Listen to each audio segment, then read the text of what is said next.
오늘 아침 신문 시작합니다. 교육청에서 보급하는 교육용 스마트 기기가 SNS나 게임용으로 사용돼 우려가 커지고 있다는 기사 먼저 보겠습니다. 네, 서울신문입니다.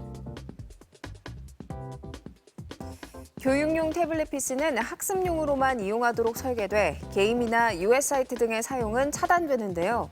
코로나19 당시 비대면 수업 도구로 보급되기 시작해 지난해 말 기준 전체 학생 수 대비 79.1%까지 보급됐습니다.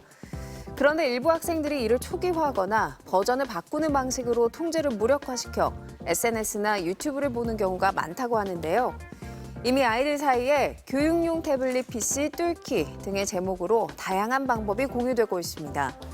부작용이 크다 보니 학부모들은 태블릿을 수업 시간 외에는 반납하도록 해야 한다고 주장하고 있는데요. 태블릿을 어떻게 보관할지 교육청에 일괄적인 기준이 없고 학교 내 보관함도 부족해 관리 감독이 제대로 이뤄지지 않고 있습니다. 이에 따라 내년부터 도입되는 디지털 교과서에 대해서도 도입을 유보해달라는 목소리가 높아지고 있다고 신문은 전했습니다. 같은 신문 기사 하나 더 보겠습니다.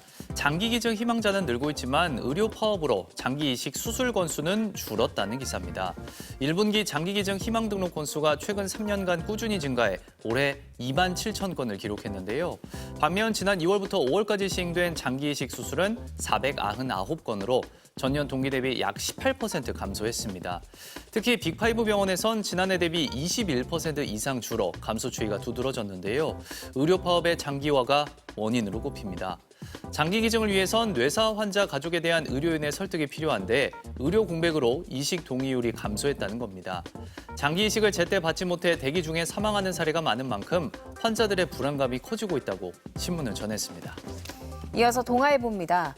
최근 3년간 공사비가 30%가량 급등하면서 건설사들이 공공공사 입찰 참여를 꺼리고 있는데요. 이에 따라 올해 300억 원 이상의 대형 공공공사 유찰률이 51.7%에 달하는 것으로 나타났습니다. 실제 강남역 침수 피해 이후 짓기로 했던 서울 대심도 빗물터널 공사는 2차례 유찰 끝에 올해 말에야 착공하게 됐고요.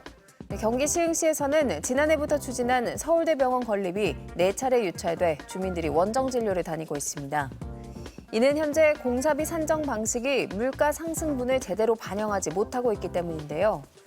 또 예비 타당성 조사에서는 비용 대비 편익이 높아야 사업 추진 가능성이 높기 때문에 초기 공사비를 상대적으로 낮게 책정하는 탓도 있습니다.